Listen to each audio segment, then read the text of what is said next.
আমরা এখন অবস্থান করছি যশোর অভয়নগর থানা স্বাস্থ্য কমপ্লেক্সে। আর এই স্বাস্থ্য কমপ্লেক্সে এসে দেখি শত শত রুগী সেই ফুচকা খেয়ে অসুস্থ হয়ে রুগীর বেটে শুয়ে আছে। কি ধরনের অসুস্থ?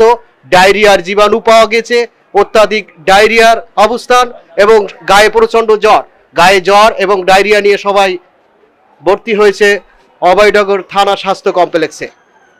আর এই স্বাস্থ্য কমপ্লেক্সে অনেকেই, কয়েক শত লোক এখানে ভর্তি হয়েছে। অনেকে এখানে ট্রিটমেন্ট না পেয়ে মানে এখান থেকে অনেককে রিপোর্ট করে দিয়েছেন 250 বেডে। আমরা যেতে চাই যে সমস্ত রুগীরা ফুচকা খেয়ে অসুস্থ হয়ে পড়েছে তাদের মুখ থেকে জানতে চাই কিভাবে তারা এই ধরনের অসুস্থ হয়ে গেল। শত শত রুগী অসুস্থ হলো কিভাবে। আমরা আনুমানিক রাত্রেবেলা আমরা 10টার দিকে ওই পারে যাই, আমাদের বাসা এই পারে সর্দার মিল। ওই পারে যাই, যাওয়ার পরে আমার ওয়াইফ, আমার এক ফ্রেন্ড তার ওয়াইফ এবং আমার কাকা তার ওয়াইফ, মোটামুটি 6জনই অসুস্থ।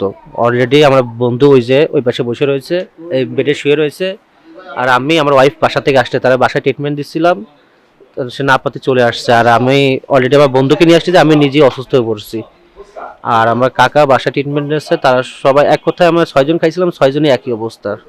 তা আসলে ওই জায়গায় 6জন যাওয়ার পরে সকালবেলার থেকে আর একদম যে 6জন ছিল সবাই আমার বাড়ি এলাকা আছে। আপনাদের পরিবারে ছিল 6জন, আমার বন্ধু সহ আপনারা 6জন ছিল, এবং যে 6জন ওখানে ফুচকা খেয়েছেন সবাই অসুস্থ হয়ে পড়েছে। হ্যাঁ সবাই অসুস্থ হয়েছে। এক ধরনের অসুস্থ হয়েছেন আপনারা? এই যে আপনার অতিরিক্ত পরিমাণে বাথরুম হচ্ছে আর পেটের ভিতরে পাকাচ্ছে, তারপরে আপনার বমি বমি ভাব আসতেছে, আর গায়ে প্রচন্ড জ্বর।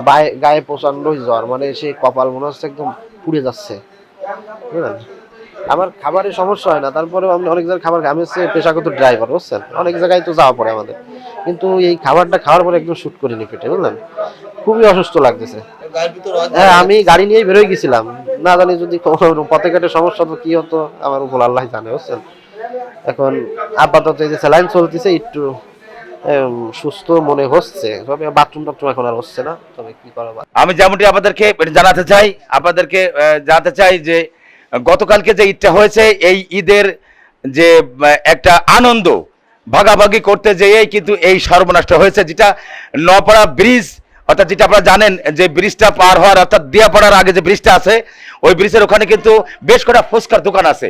দর্শক এখানে কিন্তু প্রায়, যেটা আমাকে আনুমানিক জানিয়েছেন, প্রায় 80 থেকে 90 জন মানে যারা ফুচকা খেয়েছেন, বৃদ্ধ দিয়ে, ছোট দিয়ে, বড় দিয়ে, যারাকে সবাই কিন্তু ডিহাইড্রেশন অর্থাৎ ডিসপ্লেজার ডায়রিয়া বলে, পাতলা পায়খানা বমি হয়েছে। দর্শক আমি যেমনটা মনে করি এটা কিন্তু ফুচকা খাওয়ার কিছু বিষয় আছে, পাশাপাশি যেমনটি বলেছেন উনি, যেমনটি একটা বাচ্চার মা বলেছে আমাকে যে এই ফুচকার যে যে যে মানে টকটি, এই টকটি মনে খুব খারাপ ছিল, বিদায় এই টকটি খাওয়ার পর থেকে কিন্তু এই ডিসেন্ট্রি অথবা পাতলা পায়খানা বমি শুরু হয়েছে। আমি আরেকটু যেটা বলি, যেমন গরমেতে কিন্তু এই জিনিসটা হতে পারে দর্শক, খালি ফুচকা দোষ দিলে হবে না, গরমের ব্যাপার আছে। যেমন 1 মাস আমরা সিয়াম সাধনার পর থেকে আমরা কিন্তু উঠেই কিন্তু পরবর্তী যে ঈদটা, এই ঈদে কিন্তু আমরা বিভিন্ন ধরনের খাবার খেয়েছি, এতে ডায়রিয়া হতে পারে, এতে জ্বর হতে পারে, এতে কাশি হতে পারে, ঠিক এই গরমের। সেটা হচ্ছে রাত্রেবেলা এমনি বাথরুমে গেছিলাম, সেটা বুঝতে পারিনি যে এরকম আসলে হবে।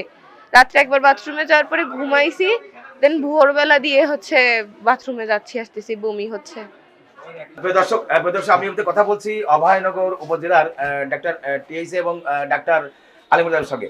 স্যার আমি জানতে চাচ্ছি যে গতকালকে যে ঈদ হয়েছে, এই ঈদের বাজারে জনগণ কিন্তু দিয়াপাড়ার ওখানে ব্রিজ আছে, ব্রিজের ওখানে ফুচকার যে দোকানগুলো আছে, ওখানে অনেক ফুচকা দোকান আছে, ওখানে ফুচকা খেয়ে শত শত মানুষ কিন্তু ডায়রিয়া, বমি এবং জ্বর হয়েছে। স্যার এই বিষয়ে আপনি হসপিটালে কতজন ভর্তি করেছেন এবং এই বিষয়ে যদি আপনি একটু জানাতেন স্যার।